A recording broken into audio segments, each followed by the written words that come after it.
38절입니다. 38절에서 41절까지 읽겠습니다. 38절에서 41절 교독합니다. 요한이 예수께 여짜오되 선생님, 우리를 따르지 않는 어떤 자가 주의 이름으로 귀신을 내쫓는 것을 우리가 보고 우리를 따르지 아니하므로 금하였나이다. 예수께서 이르시되 금하지 말라. 내 이름을 의탁하여 능한 일을 행하고 즉시로 나를 비방할 자가 없느니라. 우리를 반대하지 않는 자는 우리를 위하는 자니라. 누구든지 너희가 그리스도에게 속한 자라 하여 물 한 그릇이라도 주면 내가 진실로 너희에게 이르노니 그가 결코 상을 잃지 않으리라. 아멘. 주님 은혜가 함께 하시기를 기원합니다. 주님께서 변화산에 올라가셨다가 내려오셨을 때 산 밑에서는 시끌벅적했다 하는 말씀을 그제 새벽에 보았죠. 그 이유가 뭐냐 하면은 한 아이가 이제 요즘 의학적으로 말하면 간질과 비슷한 증세, 또 성경에서는 이제 귀신 들렸다 아이가. 그래서 아이를 고쳐달라고 아버지가 이제 제자들을 찾아온 거죠. 주님을 찾아왔는데 주님이 안 보이시니까 이제 제자들에게 부탁했을 것입니다. 제자들이 능히 고치지 못한지라. 그러니까 제자들이 뭘 좀 나름대로 시도해봤지만 아무런 이제 변화가 없으니까 이제 당혹해하고 있을 때 주님이 내려오셨고 이제 아이를 고쳐주셨다. 제자들은 궁금해서 이제 질문을 합니다. 우리는 왜 못합니까? 그러자 주님께서 하시는 말씀이 이제 기도 외에는 이런 종류가 나갈 수 없느니라. 기도하는 것이 이제 중요하다.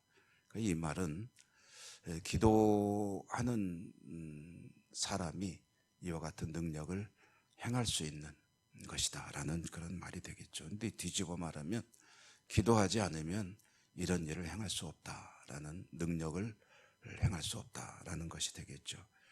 그래서 여기에서 이제 주님께서 말씀하시는 내용은 어떤 은사나 능력 행하는 것은 무슨 면허증 받는 게 아니다.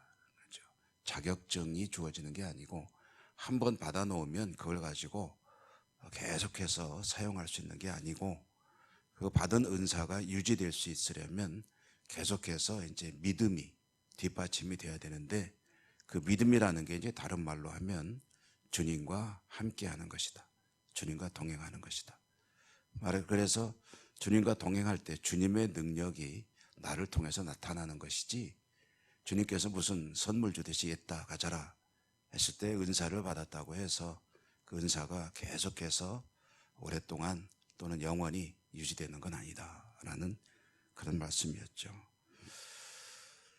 기도는 주님과의 관계가 좋다는 이야기, 이제 믿음에 이르는 그런 통로, 입구와 같은 것이고 쉬지 않고 기도하라 라는 권고는 그런 차원에서 늘 주님과 함께하는 삶이 이제 요구되는 것이다. 그런 뜻이 될 텐데요. 자, 이제 여기서 한 가지 이제 상황이 벌어지는 겁니다. 제자들이 주님의 이름으로 귀신을 쫓아내고 능력을 행하면은 그거는 뭐 누구나 봐도 그럴 수 있겠다 싶죠. 그런데 제자들은 그걸 못하고 있는데 제자가 아닌 사람이 주님의 이름으로 이제 오늘 38절에 보니까 귀신을 쫓아내더라 하는 거죠. 사도가 아닌 사람이 주님의 이름으로 이런 능력을 행하는 상황이 이제 목격이 되는 거죠. 뭐 이런 것은 뭐 오늘날에도 얼마든지 있죠. 예를 들어서 교회 목회자가 그런 은사를 행하지 못할 때 그런 은사를 받은 성도 중에 누구든지 그와 같은 일을 하는 경우들은 얼마든지 있지 않습니까? 그런데 이제 이런 광경을 목격한 한 제자의 기분이 어떨까 하는 겁니다. 기분이 어떨까? 자신들이 얼마 전까지는 행했었습니다. 그러다 지금은 안 됩니다. 그런데 주님의 제자가 아닌 그 누군가가 주님의 이름으로 이런 능력 행하는 것을 이제 알게 되었고 목격하게 되었다. 기분이 별로 안 좋다는 거죠. 기분이 별로 안 좋으니까 어떻게 조치를 했냐면 그러고 하지 말라고 이제 막아놨다 하는 얘기를 이제 주님에게 보고를 하는 겁니다. 그게 38절이죠. 요한이 여섯께 여짜오되 선생님 우리를 따르지 않는 어떤 자가 주의 이름으로 귀신을 내쫓는 것을 우리가 보고 우리를 따르지 아니하므로 금하였나이다 라고 이제 보고를 했습니다.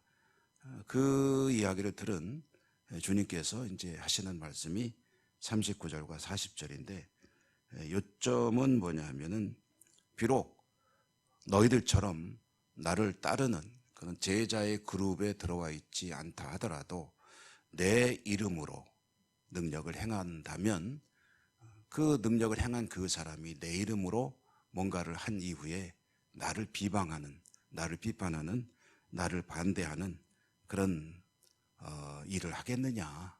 그러므로 누구든지 우리를 반대하지 않으면 우리와 같은 사람이다 라고 이제 이야기를 하셨습니다.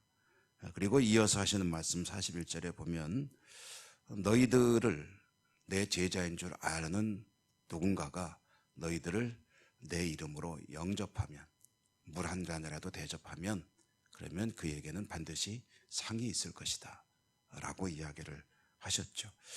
여기에 물론 여러 가지 의미들이 들어있는데 중요한 의미는 이제 주님을 따르는 공동체의 어떤 일종의 유연성 내지는 포용성에 대한 이야기라고 할 수가 있을 것입니다.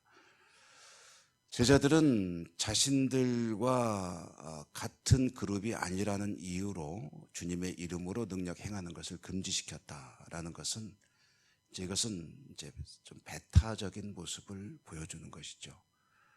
배타성 그리고 그 반대쪽에 있는 포용성 이것은 이제 주님의 말씀에 따르면은 이제 주님을 따르는 공동체가 어떤 모습을 보여야 할 것이냐에 대한 이야기라고 할 수가 있을 것입니다. 이 마가복음이 기록된 것이 이제 빠르게 보면은 주후 한 70년 경으로 본단 말이죠. 주후 70년이면 주님이 승천하시고 한 40년쯤 지났을 때 교회를 향해서 이제 마가 사도가 이제 기록해서 준 글이죠. 여기에 있는 이 글이 그러면은 하나님께서 마가라고 하는 사람을 통해서 초대교회 사람들이 읽어야 할 주님의 이야기인데 그럼 초대교회 모습 중에서 이제 그때에 드러나고 있었던 어떤 모습을 이제 향해서 하시는 말씀일 것이다. 그러면은 교회 공동체가 때로는 이제 포용적일 때가 뭐 대단히 많고 대부분이겠지만 때로는 이제 배타성을 보일 때가 있다. 사실 사회에서 하는 이야기들 중에 교회는 이제 독선적이다라는 이야기들 많이 하죠. 그것은 교리적인 부분에서는 뭐 어쩔 수가 없습니다. 예를 들어서 첫 번째 우리 신앙의 계명이 나 외에는 다른 신이 있게 하면 안 된다 하는 그런 우상을 금지하는 그런 말씀이라고 한다면 다른 종교와의 교류에 대해서 아무래도 여러 가지로 이제 조금 조심스러울 수밖에 없죠. 어떤 그 만남과 교류는 좋겠지만 이 교리적인 면에서 이제 근본적인 충돌이 일어나게 될 때는 사실은 어려울 수밖에 없습니다. 그렇기 때문에 우리 개신교, 특별히 개신교는 상당히 좀 배타적인 그런 신앙 종교라고 하면서 좀 그런 부분에 대해서 비판을 받을 때가 많이 있죠. 그런데 그런 문제가 아니고 그런 건 어쩔 수 없습니다. 신앙의 근간을 흔들면서 어떤 교제의 폭을 넓히는 것은 그거는 뭐 바람직한 일이 아니죠. 그런데 이제 그런 문제가 아닌 어떤 내 기분의 문제 또는 다른 어떤 문제로 이제 배타성이 드러난다 하면은 그건 썩 좋은 일이 아니다 하는 거죠. 이것은 뭐 어디나 마찬가지 아니겠습니까? 사람들이 사는 데는 어느 사회든 어떤 단체든 거기에 이제 배타성이라는 것이 작용을 할 수밖에 없는데 그게 절대로 이제 좋은 건 아니죠. 좀 문호가 개방이 되고 폭이 넓어지고, 물론 거기에는 꼭 필요한 그런 어떤 기준은 있습니다.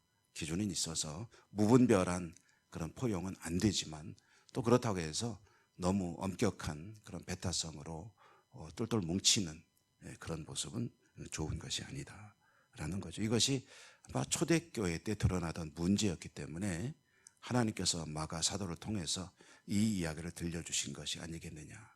하나님의 뜻은 그런 것이 아니다. 내 이름으로 모이는 그 사람들은 다 우리 가족이다라는 이야기를 들려주는 거죠. 사실 교단마다 교파마다 주 예수 그리스도를 믿는 사람들이 이름으로 모이자 하는 그런 이제 방향성, 그런 운동이 소위 말하는 에큐메니칼이다. 교회 일치 운동.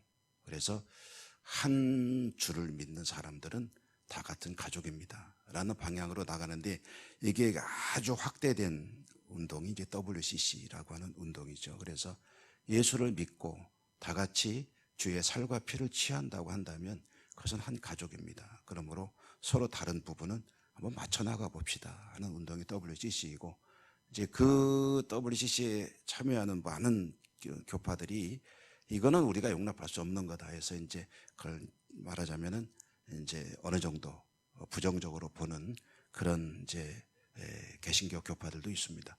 어느 쪽이 꼭 옳다고만 할 수는 없습니다. 그러나 사실은 너무 극단으로 가게 되면은 이제 문제가 발생하게 되죠. 여기에서도 이제 지혜가 필요하게 되는데, 어쨌든 교회 공동체가 근본적으로 가져야 될 모습은 배타적인 모습보다는 어떻게든 주의 이름으로 한 가족이라는 것을 알고 함께하는 그런 노선을 취하는 것이 좋다 하는 것이 이제 주님의 오늘 말씀의 핵심이라고 할 수가 있겠습니다. 우리 교회도 이제 지역 사회를 향해서 또 다른 교단, 교파, 교회들을 향해서 사실은 이제 상당히 유연한 그런 자세를 가지고 있지만은 주님의 뜻이 더더욱 우리 교회를 통해서 지역 사회를 향해서도 또 유연한 자세를 취하고, 그리고 항상 이런 모습으로 나갈 때 주님의 나라가 더 확장되고 좋은 모습들이 있게 될 것이다 라는 것을 한번 생각해 보게 됩니다. 주 안에서 늘 우리의 모습이 주님께 기쁨이 될 수 있기를 주님 이름으로 축복합니다. 은혜로우신 하나님 감사합니다. 오늘도 또 하나님 말씀을 들으며 한 날을 시작합니다. 교회 공동체의 또 한 가지 중요한 모습을 저희들이 생각해 보게 됩니다. 오늘 말씀을 기억하며 우리의 삶이 늘 하나님 나라가 확장되는 일에 더 힘쓰는 그런 교회요 성도로 살아갈 수 있도록 도우시고 축복해 주옵소서. 오늘도 저희들은 우리의 개인적인 소원과 함께 기도하는 기도 제목들을 하나님께 말씀에 의지하여 올려드리겠습니다. 우리의 기도를 들으시고 응답하시고 축복해 주옵소서. 예수님 이름으로 감사하고 기도 올리옵나이다. 아멘. 하늘에 계신 우리 아버지 이름을 거룩하게 하시며 아버지의 나라가 오게 하시며 아버지의 뜻이 하늘에서와 같이 땅에서도 이루어지게 하소서. 오늘 우리에게 일용할 양식을 주시고 우리가 우리에게 잘못한 사람을 용서하여 준 것 같이 우리 죄를 용서하여 주시고 우리를 시험에 빠지지 않게 하시고 악에서 구하소서. 나라와 권능과 영광이 영원히 아버지의 것입니다. 아멘. 주신 말씀 기억하시며 기도하시고 여러분의 소원 그리고 우리가 함께 기도하는 기도 제목들도 하나님께 구해 주시기 바랍니다.